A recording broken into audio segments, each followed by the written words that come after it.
বাংলাদেশের অর্থনৈতিক প্রবৃদ্ধি ও কর্মসংস্থানে ব্যক্তি মালিকানাধীন গ্রুপ অফ কোম্পানিগুলোর অবদান অপরিসীম। একটি গ্রুপ অফ কোম্পানি বেশ কয়েকটি সাবসিডিয়ারি প্রতিষ্ঠানের সমন্বয়ে গঠিত একক অর্থনৈতিক সত্তা, যা একটি প্যারেন্ট কোম্পানি দ্বারা পরিচালিত হয়।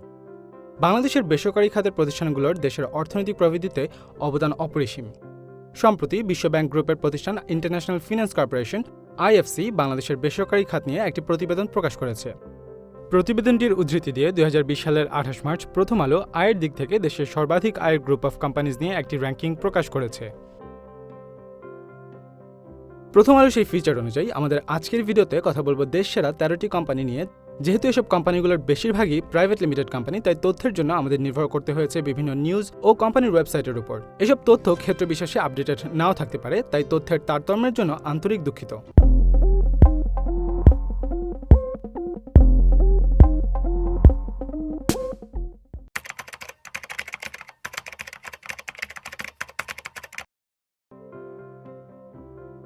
কমোডিটি গুডস নিয়ে মার্কেটে সুপরিচিত এবং দেশের বেশ কয়েকটি বৃহত্তম কংগ্লোমারেটগুলোর একটি হচ্ছে সিটি গ্রুপ।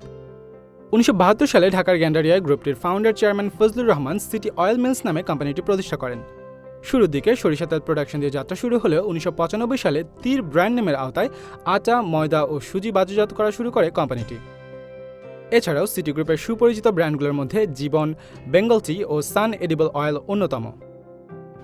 প্রতিষ্ঠানটির ব্যবসায়িক খাতগুলোর মধ্যে অন্যতম হচ্ছে consumer goods, steel, printing and packaging, shipping, power and energy, insurance এবং মিডিয়া। গ্রুপটির ওয়েবসাইট অনুযায়ী 40টি সিস্টার কনসার্নের মাধ্যমে সিটি গ্রুপ তাদের বিভিন্ন খাতের ব্যবসাগুলোর কার্যক্রম চালিয়ে যাচ্ছে। এর মধ্যে অন্যতম হল city oil mill, city navigations, city seed crushing industries, city tea estate, city sugar industries, city economic zone ইত্যাদি। এছাড়াও 2018 সালে নারায়ণগঞ্জ জেলার রূপগঞ্জের রূপসীতে 78 একর জমির উপর সিটি ইকোনমিক জোনের কার্যক্রম শুরু হয় এবং 2019 সালের জানুয়ারি মাসে মুন্সিগঞ্জের গজারি উপজেলায় আরেকটি ইকোনমিক জোন প্রতিষ্ঠা করার অনুমতি পেয়েছে সিটি গ্রুপ। IFCর তথ্য অনুযায়ী সিটি গ্রুপ বছরে প্রায় 8,500 কোটি টাকা আয় করে এবং গ্রুপটির ওয়েবসাইটের তথ্য অনুযায়ী সিটি গ্রুপের সাবসিডিয়ারিগুলোতে 15,000-এরও বেশি কর্মী কাজ করছে। ইউনাইটেড গ্রুপ প্রতিষ্ঠা করা হয় 1978 সালে কয়েকজন ঘনিষ্ঠ বন্ধুর সম্মিলিত প্রচেষ্টা হিসেবে। জনাব হাসান মাহমুদ রাজা প্রতিষ্ঠানটির প্রতিষ্ঠাতা পরিচালক এবং ইউনাইটেড গ্রুপের চিফ অ্যাডভাইজার হিসেবে দায়িত্ব পালন করছেন। ইউনাইটেড গ্রুপ দেশের বিদ্যুৎ, রিয়েল এস্টেট সেক্টর সহ অয়েল ট্যাঙ্কার, স্বাস্থ্য, শিক্ষা, রিটেল, টার্মিনাল ও শিপিং, টেক্সটাইল, লুব্রিকেন্ট, পলিমার ও চা উৎপাদন ব্যবসার সাথে জড়িত। ইউনাইটেড গ্রুপের আওতায় উল্লেখযোগ্য প্রতিষ্ঠানগুলো হচ্ছে United engineering and power services, বিদ্যুৎ উৎপাদন ও distribution company United power generation and distribution, Khulna power company, financial service United securities, real estate ব্যবসা United property solutions, Comilla spinning mill, United lube oil, Moulvi tea estate, দেশের অন্যতম রিটেল শপ ইউনিমার্ট এবং global কুইজিনসগুলো enjoy করার জন্য ফুড কোর্ট শেফস টেবল। প্রতিষ্ঠানটির ওয়েবসাইটের তথ্য অনুযায়ী গ্রুপটিতে বর্তমানে প্রায় 7,800 কর্মী কাজ করছে এবং IFCর তথ্যসূত্রে গ্রুপটির বার্ষিক আয় প্রায় 8,500 কোটি টাকা।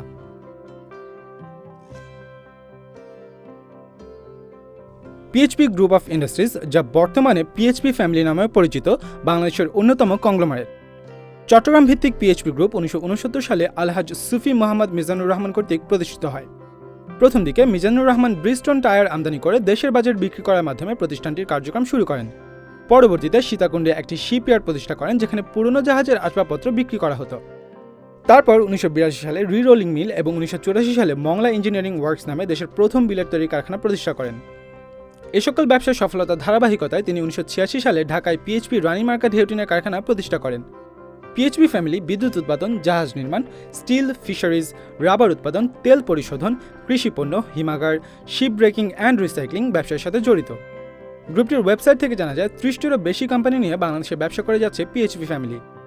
এদের মধ্যে কিছু উল্লেখযোগ্য প্রতিষ্ঠান হচ্ছে PHP ship breaking and recycling industries, PHP power generation plant, PHP cold rolling mills, PHP petro refinery, PHP stocks and securities, PHP spinning mills, PHP ইস্পাত, পিএইচপি স্টিলস সহ আরও বেশ কিছু প্রতিষ্ঠান। বিশ্বব্যাংক গ্রুপের প্রতিষ্ঠান IFCর রিপোর্ট অনুযায়ী পিএইচপি গ্রুপের বার্ষিক আয় প্রায় 8,500 কোটি টাকা।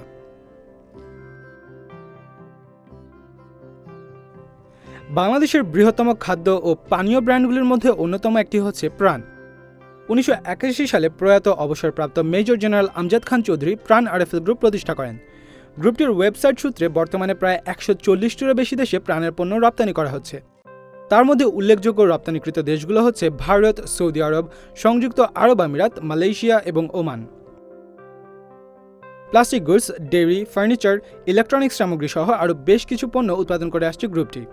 এছাড়াও বাংলাদেশের কৃষি ব্যবসায় অগ্রণী ভূমিকা পালন করছে প্রাণ আরএফএল গ্রুপ।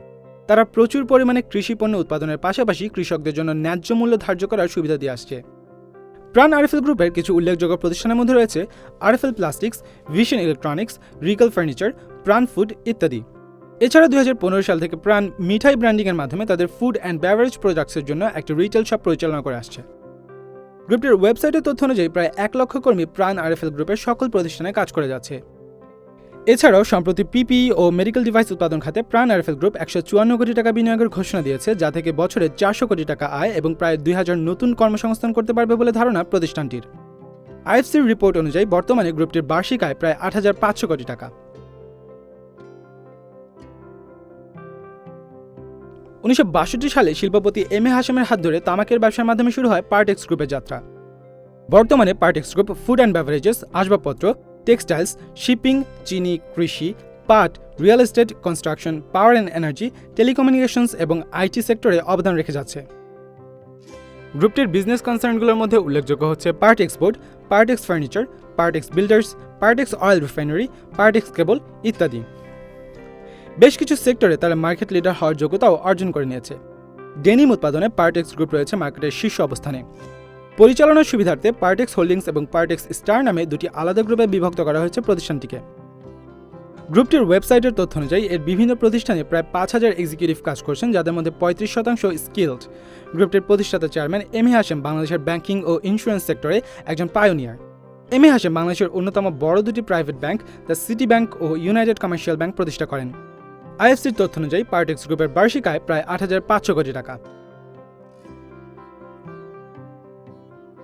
বাংলাদেশের বৃহত্তম মাল্টিন্যাশনাল কোম্পানিগুলোর মধ্যে অন্যতম একটি হচ্ছে বেক্সিমকো। 1972 সালে দুই ভাই আহমেদ সোয়াইল ফাসিউর রহমান এবং সালমান ফজলুর রহমান বেক্সিমকো প্রতিষ্ঠা করেন। প্রতিষ্ঠানটির ব্যবসায়িক খাতগুলোর মধ্যে রয়েছে ঔষধ, তৈরি পোশাক, ICT, media, DTH, financial services, energy, real estate, travel and tourism ও সিরামিক্স। এর মধ্যে Bangladesh export import company limited, Beximco pharma, Shinepukur ceramics ও বেক্সিমকো সিনথেটিক্স বাংলাদেশের শেয়ার বাজারে লিস্টেড কোম্পানি। বেক্সিমকো এশিয়ার অন্যতম বৃহৎ টেক্সটাইল প্রোডাকশনকারী। পাশাপাশি পাট সুতার একটি বড় অংশ রপ্তানি করে যাচ্ছে গ্রুপটি। 2005 সালে বেক্সিমকো ফার্মাসিউটিক্যালস প্রথম কোনো বাংলাদেশি সংস্থা হিসেবে লন্ডন স্টক এক্সচেঞ্জে তালিকাভুক্ত হয়। দেশের বাইরে কানাডাতে নিজেদের ক্লোদিং ব্র্যান্ড ইয়েলোর শোরুম এবং রাশিয়ায় সিরামিক ব্র্যান্ড শাইনপুকুর সিরামিক্সের শোরুমে চালু করেছে বেক্সিমকো। এছাড়া আমেরিকাতেও ইয়েলোর স্টোর ওপেন করার প্রস্তুতি নিচ্ছে বেক্সিমকো গ্রুপ। 2020 সালের মে মাসে বেক্সিমকো আমেরিকার ডেট্রয়েটে পিপিই ও N95 মাস্ক তৈরির ফ্যাক্টরি করার ঘোষণা দেয় এবং এই প্রজেক্টে বেক্সিমকো প্রায় 170 কোটি টাকা ইনভেস্ট করবে। গ্রুপটির ওয়েবসাইট অনুযায়ী বেক্সিমকোতে 70,000-এর বেশি কর্মী কর্মরত আছে এবং আইএফসির তথ্যসূত্রে গ্রুপটির বার্ষিক আয় 8500 কোটি টাকা। বাংলাদেশের বৃহত্তম শিল্প প্রতিষ্ঠান হচ্ছে আকিজ গ্রুপ। 1940 সালে শিল্পপতি শেখ আকিজ উদ্দিনের হাত ধরে যাত্রা শুরু আকিজ গ্রুপের। বাংলাপিডিয়ার তথ্যানুসারে তামাক ব্যবসা দিয়ে শুরু করা কোম্পানিটি বর্তমানে প্লাস্টিক, সিমেন্ট, টেক্সটাইল, সিরামিক্স, খাদ্য ও পানীয় সহ আরও বহু ইন্ডাস্ট্রিতে নিজেদের নাম প্রতিষ্ঠিত করে নিয়েছে। 2018 সালে আকিজের তামাক ব্যবসা 12,430 কোটি টাকায় কিনে নেয় জাপান টোব্যাকো। ফিউচার স্টার্টআপের এক আর্টিকেল অনুযায়ী বর্তমানে আকিজ গ্রুপের অধীনে 22টি সাবসিডিয়ারি আছে এবং এই সকল কোম্পানিগুলোতে প্রায় 50,000 কর্মী কাজ করে যাচ্ছে। তার মধ্যে উল্লেখযোগ্য হচ্ছে Akij jute mill, Akij food and beverage, Akij ceramics, Akij cement, Akij plastics, Akij textile mills, Akij pharmaceuticals, Akij rice and flour mills ইত্যাদি। আইএফসির সমীক্ষা অনুযায়ী আকিজ গ্রুপের বার্ষিক আয়ের পরিমাণ প্রায় 8500 কোটি টাকা। টিকে গ্রুপ অফ ইন্ডাস্ট্রিজ বাংলাদেশের একটি অন্যতম শিল্প প্রতিষ্ঠান যারা মূলত ভেজিটেবল অয়েল ব্যবসার জন্য পরিচিত। প্রয়াত মোহাম্মদ আবু তৈয়ব এবং মোহাম্মদ আবুল কালাম নামে দুই ভাই 1972 সালে টিকে গ্রুপ প্রতিষ্ঠা করেন। প্রতিষ্ঠানটির ব্যবসায়িক খাতগুলোর মধ্যে রয়েছে কমোডিটি গুডস, নির্মাণ সামগ্রী, ভোজ্য তেল, কাগজ, টেক্সটাইল, স্টিল, জাহাজ নির্মাণ সহ আরও বেশ কিছু কোম্পানি। টিকে গ্রুপ বাংলাদেশের শীর্ষস্থানীয় ভ্যাট প্রদানকারী কোম্পানিগুলোর মধ্যে একটি। কোম্পানিটির হেডকোয়ার্টার চট্টগ্রামের খাতুনগঞ্জে অবস্থিত। গ্রুপটির ওয়েবসাইট সূত্রে জানা যায় বর্তমানে টিকে গ্রুপের নিয়ন্ত্রণাধীনে আছে 43টি ম্যানুফ্যাকচারিং ইউনিট। তার মধ্যে উল্লেখযোগ্য Karnaphuli steel mills, super oil refinery, TK chemical complex, TK paper products ইত্যাদি। এ সকল প্রতিষ্ঠানের অধীনে কাজ করে যাচ্ছে প্রায় 5500 কর্মী এবং আইএফসির প্রতিবেদন অনুযায়ী গ্রুপটির বার্ষিক আয় প্রায় 8500 কোটি টাকা। 1958 সালে একটি ছোট ফার্মাসিউটিক্যাল কোম্পানি হিসেবে যাত্রা শুরু করে স্কয়ার। স্কয়ারের মূল কর্ণধার স্যামসন এইচ চৌধুরী তার 3 বন্ধুকে নিয়ে কোম্পানিটি প্রতিষ্ঠা করেন। বাংলাদেশের প্রথম কোনো ওষুধ কোম্পানি হিসেবে নিজেদের কারখানা অন্য দেশে তৈরি করে খুব শীঘ্রই একটি মাল্টিন্যাশনাল কোম্পানি খেতাব পেতে যাচ্ছে স্কয়ার। সেই লক্ষ্যে কেনিয়াতে প্রায় 170 কোটি টাকা বিনিয়োগে কারখানাটি তৈরি করা হচ্ছে। স্কয়ার গ্রুপ বর্তমানে স্বাস্থ্যসেবা, ভোগ্যপণ্য, টেক্সটাইল ও তৈরি পোশাক খাতেও নিজেদের অবদান রাখছে। ফার্মাসিউটিক্যালস ছাড়াও স্কয়ার গ্রুপের অন্যান্য প্রতিষ্ঠানগুলোর মধ্যে উল্লেখযোগ্য হচ্ছে square hospital, square toiletries, square textile, square fashions, square food and beverage, AEG security services ইত্যাদি। এছাড়াও স্কয়ার বাংলাদেশের অন্যতম ডেনিম উৎপাদনকারী প্রতিষ্ঠান। এর পাশাপাশি রুচি, রাঁধুনি, চাষি ব্র্যান্ডের পণ্যের মাধ্যমে স্কয়ার বাংলাদেশের ফুড ইন্ডাস্ট্রিতেও বেশ সুপরিচিত একটি নাম। অক্টোবরে প্রকাশিত বাংলা ট্রিবিউনের এক প্রতিবেদন অনুযায়ী স্কয়ার গ্রুপের 20টি প্রতিষ্ঠানে বর্তমানে 55,000-এর বেশি কর্মী রয়েছে। অন্যদিকে আইএফসির প্রতিবেদনে জানা যায় স্কয়ার গ্রুপ বছরে 10,175 কোটি টাকারও বেশি আয় করে। যমুনা গ্রুপ বাংলাদেশের অন্যতম একটি বৃহৎ শিল্প প্রতিষ্ঠান। 1974 সালে প্রয়াত স্থপতি নুরুল ইসলাম বাবুল দ্বারা প্রতিষ্ঠিত গ্রুপটি টেক্সটাইল, ইলেকট্রনিক্স, কেমিক্যাল এবং মিডিয়া সহ আরও বিভিন্ন ইন্ডাস্ট্রিতে অবদান রাখছে।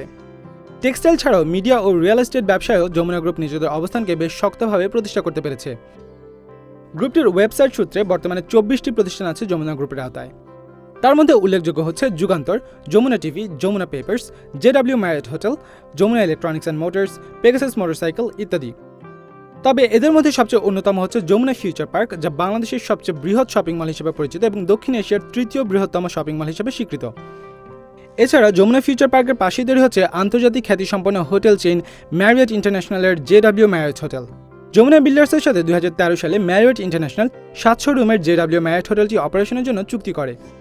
আইএফসির প্রতিবেদন থেকে জানা যায় যমুনা গ্রুপ বছরে 11,000 কোটি টাকারও বেশি আয় করে।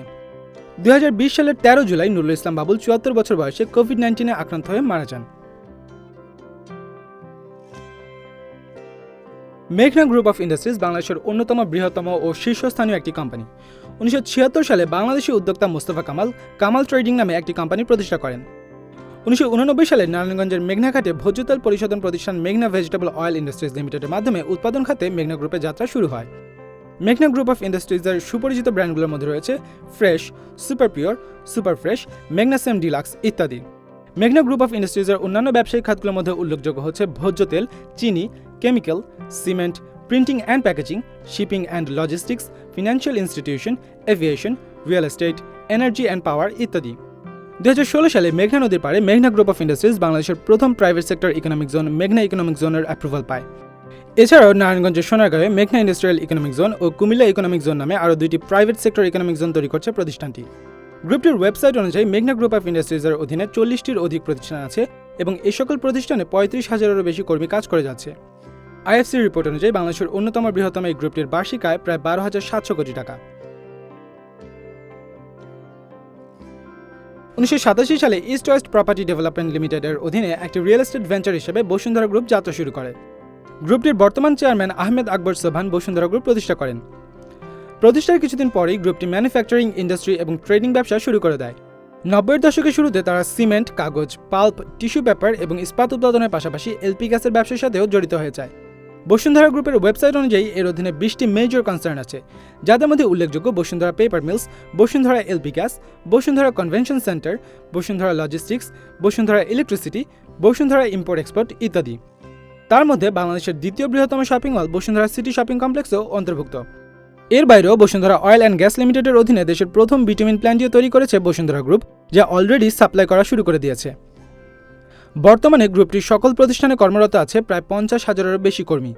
আইএফসির রিপোর্ট অনুযায়ী বসুন্ধরা গ্রুপের আয় বছরে 12,700 কোটি টাকারও বেশি এবং আয়ের দিক থেকে দ্বিতীয় বৃহত্তম দেশীয় কোম্পানি।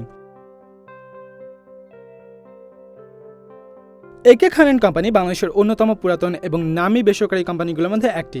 1945 সালে দ্বিতীয় বিশ্বযুদ্ধের পর আবুল কাশেম খান কোম্পানিটি প্রতিষ্ঠা করেন।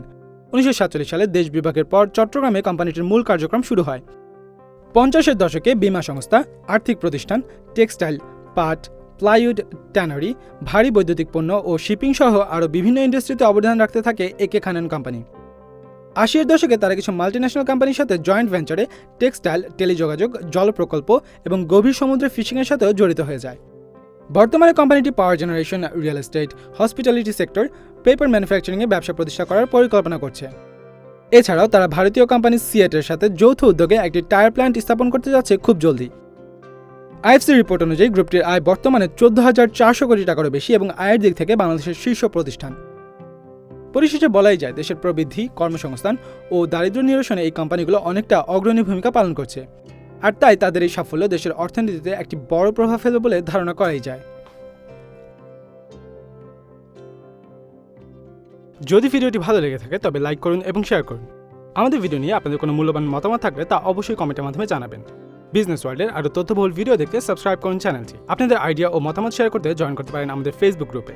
সবার আগে নোটিফিকেশন পেতে বেল আইকনটি প্রেস করুন, পাশাপাশি ফলো করুন আমাদের ফেসবুক পেজটি।